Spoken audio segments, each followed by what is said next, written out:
नमस्कार दोस्तों, स्वागत है आप सभी का आपके अपने यूट्यूब चैनल हिम रोजगार मित्रा जॉब की तैयारी जिम्मेवारी हमारी। दोस्तों, आप सभी को पता है इस चैनल के माध्यम से हम लोग हिमाचल प्रदेश पटवारी एग्ज़ाम की तैयारी कर रहे हैं, जिसकी पटवारी भर्ती सीरीज़ हमने शुरू की थी और आज उसकी क्लास नंबर 39 में हम पढ़ेंगे ट्रिक्स टू रिमेंबर दिल्ली सल्तनत रूलर्स कि दिल्ली सल्तनत के जो विभिन्न वंशज थे जिन्होंने उसके ऊपर राज किया, उनको याद करने का ट्रिक पढ़ेंगे जल्दी से। उम्मीद कर रहा हूँ यह वीडियो आपको फायदेमंद साबित होगी और आप इस वीडियो को लाइक शेयर कमेंट करेंगे और चैनल को सब्सक्राइब करेंगे। सीधा बढ़ते हैं दोस्तों पॉइंट की तरफ। दोस्तों, सबसे पहले हम बात करेंगे कि दिल्ली सल्तनत जो थी हमारे पास, उसमें कब से कब तक उसने रूल किया, किन समय को दिल्ली सल्तनत का समय कहा जाता है। एग्जाम में क्वेश्चन पूछा जाता है, तो सबसे पहले आपको यही पता होना चाहिए क्या कि दिल्ली सल्तनत ने 1206 से 1526 तक का जो समय है उसको दिल्ली सल्तनत का समय माना जाता है। 1206 से 1526 तक का समय।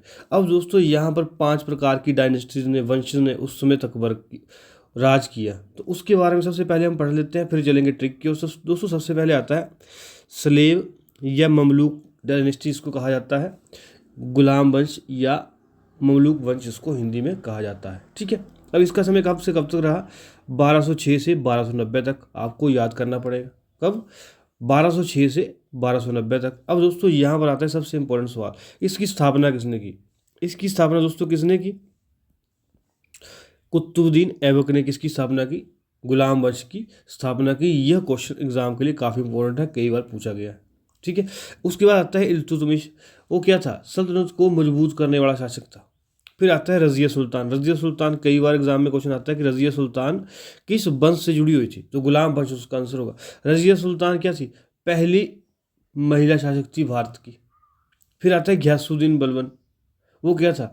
कठोर और शक्तिशाली शासक था। दोस्तों, यह इंपॉर्टेंट राजे थे जो आपको इससे याद रखने चाहिए और इनका एक एक कंट्रीब्यूशन यहाँ पर दिया गया है जो उन्होंने भारत के लिए उस समय किया। ठीक है, यह गुलाम वंश के बारे में बातचीत होगी। 1206 से 1290 के बीच कुतुबुद्दीन ऐबक क्या रहे? उसके फाउंडर रहे। अब आता है खिलजी वंश। 1290 से 1320 के बीच में कौन सा वंश रहा? खिलजी वंश रहा। ठीक है, जलालुद्दीन खिलजी। दोस्तों, जलालुद्दीन खिलजी नाम याद रखेंगे, क्या था?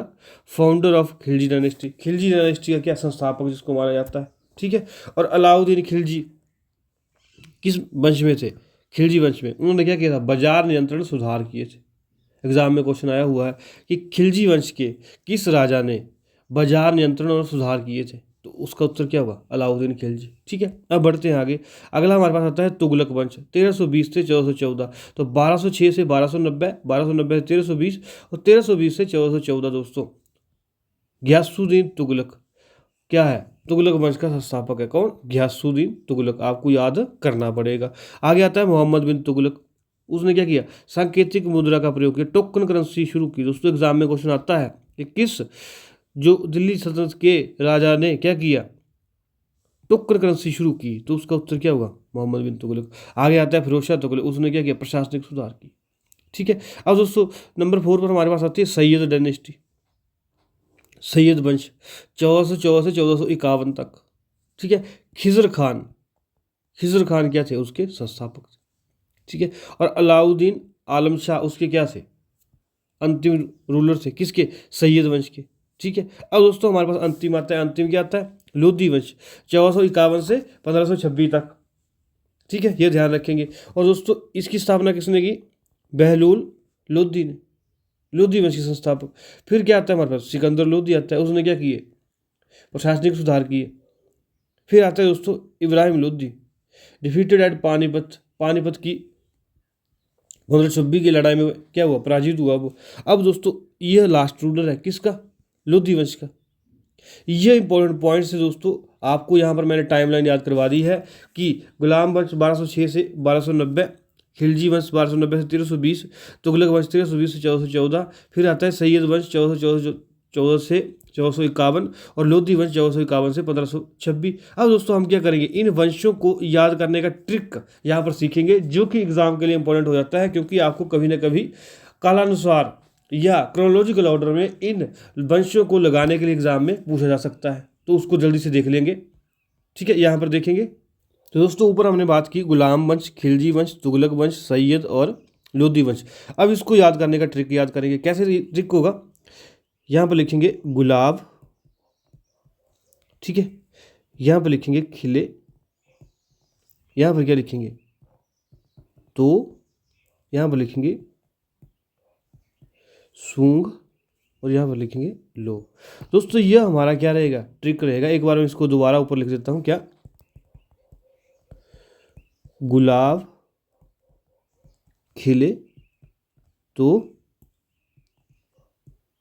सूंघ लो। अब इससे कैसे याद करेंगे, यहाँ पर देखिए गुलाब से क्या जाएगा गुलाम वंश, खिले से खिलजी, तो से तुगलक, सूंघ से सैयद, और लो से लोधी। क्या आपको ये ट्रिक याद नहीं रहेगा, गुलाब खिले तो हंस तो सूंघ लो, गुलाब खिले तो सूंघ लो, गुलाब से गुलाम, खिले से खिलजी, तो से तुगलक, सू से सैयद, और लो से लोधी।